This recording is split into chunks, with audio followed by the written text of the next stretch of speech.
Hello dear students, power maths classes में आपका welcome है बेटा। Today we will be study of the chapter number 10 direct and inverse proportional.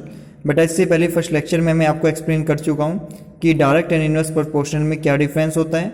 बेटा direct proportional वे variations होते हैं जिनमें दोनों क्वांटिटीज बोथ आर इंक्रीज या डिक्रीज होती हैं, या तो दोनों क्वांटिटीज इंक्रीज हों या दोनों डिक्रीज हों कंडीशन में, तो डायरेक्ट प्रोपोर्शनल होगा। इनवर्स प्रोपोर्शनल डायरेक्ट प्रोपोर्शनल का जस्ट अपोजिट होता है, उसमें एक क्वांटिटी इंक्रीज होती है, दूसरी क्या होती है बेटा डिक्रीज होती है।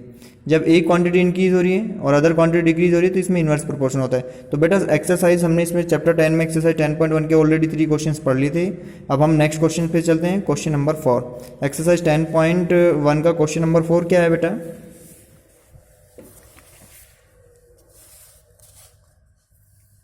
बेटा क्वेश्चन नंबर 4 है, a private taxi charge of a fare 1320 rupees for a journey of 160 kilometres, how much will it travel for 1031 rupees 25 पैसे। बेटा क्वेश्चन में आपसे कहा है कि कोई प्राइवेट टैक्सी है जो उसका चार्ज है वो इतने किलोमीटर्स का इतने रुपए हैं, दैट इज इतने रुपए में वो इतने किलोमीटर जाती है। तो आपसे पूछा कि बताइए तो इतने अमाउंट में वो कितने किलोमीटर्स ट्रेवल कर सकती है। तो बेटा सबसे पहले हम क्या करते हैं, टेबल रोटेट करते हैं, उस टेबल में लिखते हैं कि डिस्टेंस जो किलोमीटर में है और फेयर बाई पेड अमाउंट जो रुपीज़ में है, इसको हमने एक्स क्वांटिटी मान लिया, इसके वाई मान लिया। अब यहाँ पे हमने लिखा जब 160 किलोमीटर्स तो जाती है 1320 में, तो एक्स कितना जाएगी, लेट मान लीजिए इतने रुपये में कितना जाएगी, मान लीजिए सपोज करो एक्स। अब बेटा जब हम कोई इतनी अमाउंटेशन इतने किलोमीटर इतने अमाउंट में जा रहा है, अब अमाउंट को हमने क्या कर दिया बेटा यहाँ पे डिक्रीज, अमाउंट डिक्रीज हो रही है तो ये अमाउंट भी तो डिक्रीज ही होगी। तो ऊपर वाली जो क्वांटिटी एक्स की ये भी डिक्रीजिंग हो रही है और यहाँ पे वाई की क्वांटिटी भी, तो दोनों बोथ क्वांटिटीज क्या हो रही है decrease. If x and y are both are decreasing, जब दोनों क्वांटिटी डिक्रीज हैं तो बेटा एक्स एंड वाई वेरिएशंस क्या हुए हमारे यहाँ पे डायरेक्ट प्रोपोर्शनल हुए। बेटा जब दोनों क्वांटिटी में हम चेकआउट कर रहे हो तो ये दोनों डायरेक्शंस में क्या हुए बेटा दोनों प्रोपोर्शनल हुए। तो this implies x upon y क्या होगा बेटा, एक कोस्टेंट के बराबर होगा। और जब ये दोनों वैल्यूज आपकी क्या होंगी बेटा कोस्टेंट होंगी, एक्स अपॉन वाई का जो रिजल्टेंट रेशो होगा तो 160 अपॉन 1320 इक्वल टू इसके होगा। क्रॉस मल्टीप्लाई करते हैं बेटा, जब क्रॉस मल्टीप्लाई करते हैं 160 मल्टीप्लाई 1031.25 इक्वल टू ये मल्टीप्लाई इसमें करी तो 1320 मल्टीप्लाई एक्स, इसे ट्रांसपोज कर दीजिए। ट्रांसपोज करते हैं और सिंप्लीफाई करते हैं बेटा, जब हम इसे सिंप्लीफाई करते हैं तो सिंप्लीफाई करेंगे तो कितना आ जाएगा हमारा रिजल्टेंट 4125.33 से 4125 को डिवाइडेड करते हैं तो 125 किलोमीटर्स। नेक्स्ट अब हम क्वेश्चन नंबर 5 स्टडी करते हैं बेटा। If 9 kg of the sugar of the cost of इतने रुपए, how much sugar can be bought of इतने रुपीज। आपसे कहा है कि 9 kg शुगर को इतने रुपए में परचेज किया जाता है, तो हम इस क्वेश्चन को ऐसे कहते हैं इतने रुपए में तो इतने केजी परचेज की जा रही है शुगर, तो 259 रुपीज़ में कितनी शुगर परचेज की जाएगी ये हमें फाइंड आउट करना है। तो बेटा फिर से हम एक टेबल रोटेटेड करते हैं, पहले लिखते हैं वेट ऑफ द शुगर जो किलोग्राम में मेजर कर रहे हैं और परचेज अमाउंट जो है उनकी वो रुपीज़ में कर ली हमने। जब बेटा 166 रुपीज़ 50 पैसे में हम 9 kg weight of sugar purchase कर रहे हैं तो 259 में कितना करेंगे, लेट मान लीजिए एक्स। अब आप एक चीज़ बताइए, हम अमाउंट को क्या कर रहे हैं इंक्रीज कर रहे हैं अपनी, जब हम अपनी अमाउंट इंक्रीज कर रहे हैं तो ये भी क्या हो जाएगी बेटा इंक्रीजिंग। तो दोनों कंडीशन आपके क्या है, एक्स और वाई बोथ आर इंक्रीजेज हो रही हैं, तो यहाँ पे दोनों जब सेम कंडीशन में दोनों इंक्रीजेज हो रही हैं, बोथ इंक्रीजेज हो रही हैं, तो एक्स एंड वाई क्या होंगे बेटा डायरेक्ट प्रोपोर्शनल। जब दोनों क्वांटिटी डायरेक्ट प्रोपोर्शनल होगी तो एक्स अपॉन वाई किसके इक्वल होता है बेटा कोस्टेंट के, एक्स अपॉन वाई कोस्टेंट के इक्वल होता है। तो 9 अपॉन 166 पॉइंट अर्थात 166 रुपीज़ 50 पैसे इक्वल किसको होगा एक्स अपॉन 259। बेटा इसकी क्रॉस मल्टीप्लाई कर दीजिए, जब आप क्रॉस मल्टीप्लाई करेंगे तो ये कितना आ जाएगा 929 मल्टीप्लाई 259 अपॉन 166 रुपीज़ 50 पैसे, इसमें पॉइंट रिमूव करा तो ऊपर 100 आ जाएगा। अब हम इसे सिंप्लीफाई करेंगे, जब सिंप्लीफाई करेंगे तो कितना आ जाएगा बेटा 14 kg। ऐसे ही नेक्स्ट अब हम क्वेश्चन देखते हैं। क्वेश्चन नंबर ये था हमारा 5 था। क्वेश्चन नंबर 6, क्वेश्चन नंबर 6 में हमें क्या दिया हुआ है बेटा, जो क्वेश्चन नंबर 6 है इस क्वेश्चन में हमें गिवन है ए मशीन है और in a soft drink of a factories will fill of the 840 bottles in the 6 hours is how much bottle it can, how many bottles will it take off in 5 hours। बेटा question में आपसे कहा कि एक soft drink है और machine है soft drink fill करने के लिए और वो 6 ओवर में इतनी बोतल फिल कर देती है। तो हमें ये फाइंड आउट करके बताना है कि इतने टाइमिंग में वो कितनी बोतल फिल कर देगी। तो नेक्स्ट इस क्वेश्चन के लिए भी हम बेटा सेम यही कंडीशंस में सबसे पहले लिखते हैं number of bottles taken of time in over. Let ये एक्स है, ये वाई क्वांटिटीज है। 6 ओवर में तो 840 किलोमीटर्स, सॉरी 840 बॉटल्स फिल कर देती है। तो वाई में कितना करेगी, लेट मान लीजिए एक्स। ये टाइमिंग आप कम कर रहे हैं, टाइमिंग आप डिक्रीज कर रहे हैं, तो आपकी जो बोतल की नंबर है फिल होने की वो भी क्या हो जाएगी बेटा, डिक्रीज हो जाएगी। बेटा जब एक क्वांटिटी डिक्रीज हो रही है तो दूसरी बोतल की नंबर भी डिक्रीज होगी।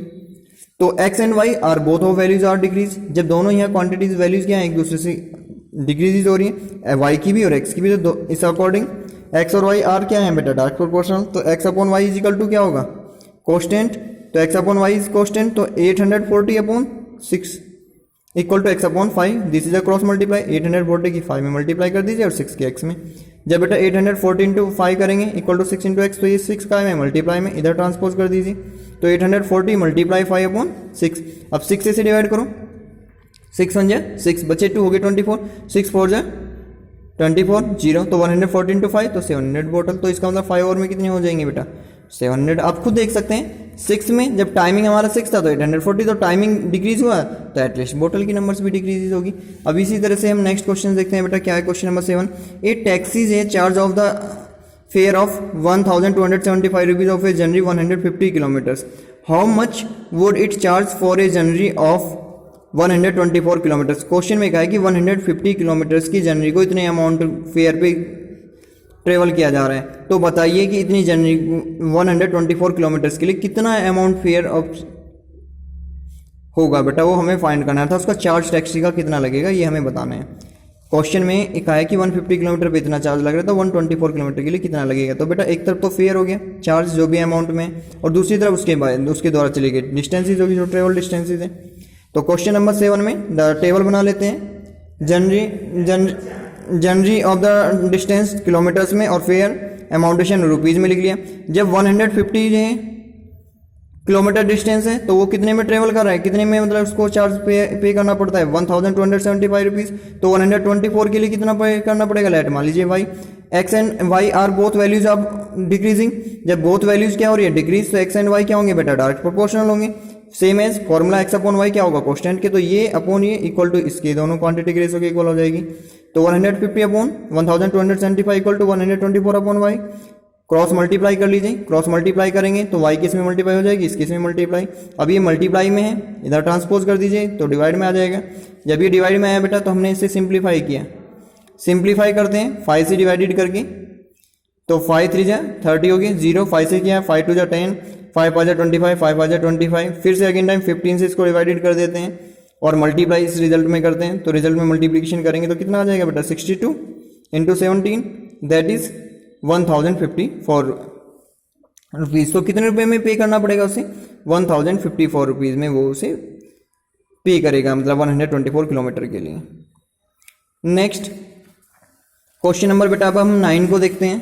8 क्वेश्चन है हमारे पास। If the cost of 8 kg of the potatoes इतने रुपए, तो the weight of potatoes bought of the 60 rupees 50 पैसे में पे करना है, ये बताना है आपको। जब बेटा 88 रुपीज़ में तो 8 kg पोटैटोज आ रहे हैं, तो इतने में कितने आएंगे, तो इसके लिए आप टेबल बना लोगे। एक तो total weight of potatoes kilogram में और अमाउंट दोनों को रेशो में लिख लेंगे। 88 upon 62 is equal to 8 upon x, by cross multiply करके एक्स की वैल्यू निकालेंगे। इसे आप ऐसे लिखेंगे 8 kg पोटैटोज इतने के आ रहे हैं लेट, तो 17 kg कितने के आएंगे लेट वाई की। तो तब आप उस क्वेश्चन को सोल्व करते हो, डू योरसेल्फ बेटा। इस तरीके से आप ये क्वेश्चन नंबर 8 खुद सोल्व कर सकते हैं। Question number 9, suppose 2 kg sugar of contain इतने क्रिस्टल्स हैं, तो how many sugar crystals are there in 5 kg of sugar. हमें 5 kg में बताने यदि 2 kg में इतने हैं। तो लेट इसके लिए हम इसमें टेबल रोटेट कर लेते हैं।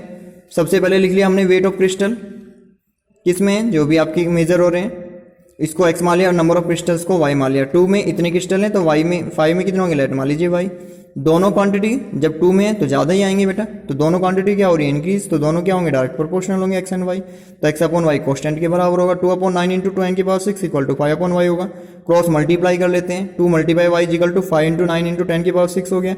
ये 2 का में मल्टीप्लाई में इधर आ जाएगा, अपॉन में डिवाइडेड में 9 इंटू 5 45, तो 45 इंटू 10 की पावर 6 हो गया बेटा अपॉन 2। अब हमने क्या करा, इस 10 की पावर 6 को 10 इंटू 10 की 5 लिख दिया, 2 से 10 को डिवाइड किया 5 आ गया। अब 5 की 45 में मल्टीप्लाई कर ली तो 225 इंटू 10 की पावर कितना रह गया 5। यदि मैं इस डेसिमल पॉइंट को यहाँ से यहाँ लेके आऊँ तो ये 2 पावर और इंक्रीज हो जाएंगे, तो हम इसे क्या लिख सकते हैं स्टैंडर्ड फॉर्म में 2.25 इंटू 10 की पावर 7। तो बेटा इस तरीके की जो साइंटिफिक नोटेशन आपको ऑलरेडी सिखाए हैं कि यदि कोई डेसिमल पॉइंट यहाँ होता है और उसको आप यहाँ लेके आते हैं तो 2 पावर डेसिमल इधर रिमूव करें तो 2 पावर और इंक्रीज हो जाएंगी, तो 5 की जगह कितने आ जाएंगे 7 पावर। तो आपका आंसर कितना आ जाएगा 2.25 इंटू 10 की पावर 7। तो 5 kg शुगर के अंदर कितने क्रिस्टल होंगे 2.25 इंटू 10 की पावर 7। तो डू बेटा ये जो जितने भी क्वेश्चन आपको कराएं डू योर नोटबुक।